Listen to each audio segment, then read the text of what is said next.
मौजूदगी। नमस्कार, मैं हूं अशोक राय का। आप देख रहे हैं यशदीप खबर। इस वक्त हमारी मौजूदगी है चिड़ावा। पिलानी विधानसभा से भाजपा से राजेश दहिया ने अपना नामांकन दाखिल किया है। आज हम उनसे बातें करेंगे कि क्या उनके चुनावी मुद्दे होंगे और क्या मुद्दों को लेकर वो जनता के बीच जाएंगे। सबसे पहले आपको बधाई होगी, देश की सबसे बड़ी पार्टी ने आप पर विश्वास जताया है। बहुत बहुत धन्यवाद भाई साहब। आपने संगठन में रह के काफ़ी काम किया, महामंत्री रहे, जिला महामंत्री रहे, अब विधायकी टिकट, क्या कहेंगे? बहुत बड़ी बात है मेरे लिए।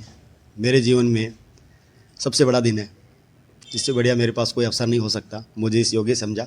और एक भारतीय जनता पार्टी है ऐसा विश्व में ऐसा संगठन जो किसी भी एक व्यक्ति को, जिस प्रकार से कमल का फूल कीचड़ में खिलता है, उसी प्रकार से एक मेरे जैसे को कीचड़ से उठा करके कहाँ पर ला के रख दिया। भारतीय जनता पार्टी के शीर्ष नेतृत्व को बहुत बहुत धन्यवाद देता हूँ और मरणोपरांत तक इस बात का मैं एहसानमंद रहूँगा। पार्टी का वफादार सिपाही बन के काम करके दिखाऊंगा। पिलानी विधानसभा के क्या मुद्दे होंगे जिन मुद्दों को लेकर आप जनता के बीच जाएंगे? देखिए, वैसे तो बहुत सारी समस्याएं हैं जिनका समाधान होना चाहिए, लेकिन मुख्य तौर पे यदि देखा जाए तो सबसे बड़ी समस्या जो हमारे यहाँ पे पानी की है, पीने के पानी की समस्या है। आपकी विधानसभा भी, वहाँ भी, आपके क्षेत्र में भी, मतलब लगभग जिले भर की ये समस्या है, पीने के पानी की समस्या है।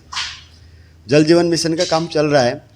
यदि गहलोत सरकार ईमानदारी से काम करती तो मेरा मानना है कि शायद अब तक प्रत्येक घर में मोदी जी के द्वारा जल जीवन मिशन के तहत हर घर में पानी पहुंच चुका होता, लेकिन ईमानदारी से इन लोगों ने काम नहीं किया, जिसका खामियाजा आम जनता को भरना पड़ रहा है। तो मेरा सबसे पहला प्रयास ये रहेगा कि किसी भी गांव ढाणी में पीने के पानी की समस्या नहीं रहे। आप शिक्षा क्षेत्र से जुड़े हुए हैं, अब राजनीति में जनता को क्या फ़ायदा मिलेगा, युवाओं को? देखिए, शिक्षक होता है वो मानवीय मूल्यों को बहुत अच्छी तरीके से समझ सकता है। दूसरी बात ये है कि मैं बहुत निम्न स्तर से निकल के आया हूँ।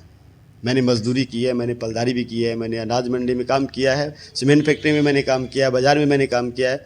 मतलब खूब मेहनत करके मैं यहाँ तक निकला हूँ। तो मैं समझ सकता हूँ कि आम व्यक्ति की क्या दर्द हो सकता है, क्या दुख हो सकता है, उसको समझने में ज़्यादा देर नहीं लगती है। और उसके अनुसार व्यक्ति को काम करना भी चाहिए, और वही काम सही काम होता है, और वही सेवा सच्ची सेवा होती है कि व्यक्ति को समझकर उसको ज़रूरत जिस चीज़ की है वही चीज़ के लिए काम किया जाए और वही मुहैया किया जाए। अब गांव में सड़क बना के छोड़ दो, गांव के दुखी हो रहे हैं, पानी के टैंकर आ रहे हैं, पानी भरा पड़ा है, गांव में कीचड़ फैला पड़ा है।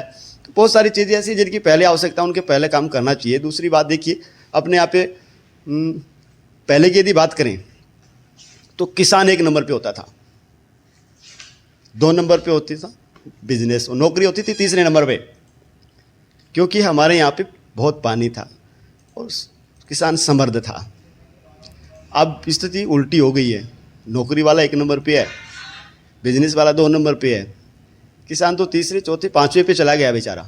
उसकी कोई सुनने वाला ही नहीं है, कोई देखने वाला ही नहीं है किस प्रकार से वो आजीविका चला रहा है। कितने मतलब दुख की बात है, पिछली फसल जो है वो चौपट हो गई। उसके बाद से इन्होंने, बारिश हुई पहले से, इन्होंने फसलें बोई, लेकिन फिर सर्दी मार गई, पाला पड़ गया, बच्ची कुची को ओला मार गए। अभी तक मुआवजे का 1 पैसा नहीं आया, सरकार ने सुध ली नहीं, केवल धोखा किया सरकार ने, झूठे वादे करके सरकार सत्ता में आई है। हमारे यहाँ पे यदि सच्ची सेवा की बात यदि की जाए तो प्रत्येक एक किसान के दुख दर्द को समझकर उसके अनुसार काम करने की ज़रूरत है। लेकिन अभी तक इस सरकार ने किसी किसान को ये सांत्वना तक भी नहीं दी है कि हम लोग आपके साथ खड़े हैं, आपकी फसल का नुकसान हो गया तो हम भरपाई करेंगे। अभी तक 1 पैसा किसी किसान के खाते में नहीं आया, और ना ही किसी ने आश्वासन दिया है, ना कोई आश्वस्त कर पाया है कि इतना पैसा आएगा नहीं आएगा। और पहले जब भी मुआवजे आए हैं तो आप लोगों ने देखे हैं, उससे भला तो वो नहीं दे तो भी कोई बड़ी बात नहीं। भाजपा से यहाँ से काफ़ी उम्मीदवार थे, उन्हें टिकट भी कट गई, तो ऐसे में कार्यकर्ताओं की नाराज़गी होगी या उसको कैसे आप मैनेज करेंगे आप? देखिए, भारतीय जनता पार्टी का जो सच्चा कार्यकर्ता होता है, सिपाही होता है, प्रत्येक कार्यकर्ता बहुत ही अनुशासन प्रिय होता है। एक विचारधारा है भारतीय जनता पार्टी, और जिसकी विचारधारा अच्छी होती है वो विचारधारा के साथ ही रहेगा, उसके इधर इर्द गिर्द जा ही नहीं सकता। तो आकांक्षी होना बहुत बड़ी बात नहीं है, कोई भी व्यक्ति आकांक्षी हो सकता है, क्योंकि भारतीय जनता पार्टी विश्व का सबसे बड़ा राजनीतिक दल है। हर कोई चाहेगा कि हम उसका सदस्य रहें, उसका आकांक्षी बने। तो हम लोग 8-10 लोग जितने भी लाइन में थे, सबका हम लोगों का एक ही ध्येय था कि भारतीय जनता पार्टी को जिताना है, यहाँ से भाजपा आनी चाहिए, भाजपा की सरकार आना चाहिए, और पिलाने में भी भाजपा का कमल का फूल खिलना चाहिए।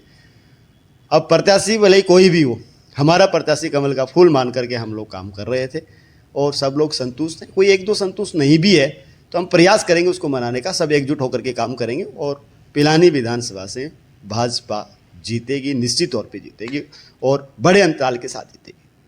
जहाँ तक हमें जानकारी है कि आपके परिवार में कोई भी राजनीति से नहीं जुड़ा हुआ, आपने नई पहचान बनाई है, क्या कहेंगे? देखिए, भारतीय जनता पार्टी ही एक ऐसा राजनीतिक दल है जो एक मुझ जैसे छोटे से छोटे कार्यकर्ता को आज इतना बड़ा सम्मान दिया है।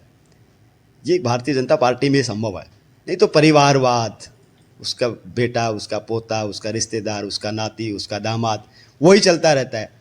कितने बड़े मैसेज है, कितनी बड़ी बात है कि एक आम व्यक्ति, मुझ जैसे एक गरीब व्यक्ति भी मतलब राजनीति में आ सकता है और इतना मतलब सम्मान पार्टी ने दिया है। और जनता की राय के अनुसार, सर्वे के आधार पे पार्टी ने फैसले लिए और उचित संगत, न्याय संगत काम पार्टी ने किया है तो मेरा नंबर आया है।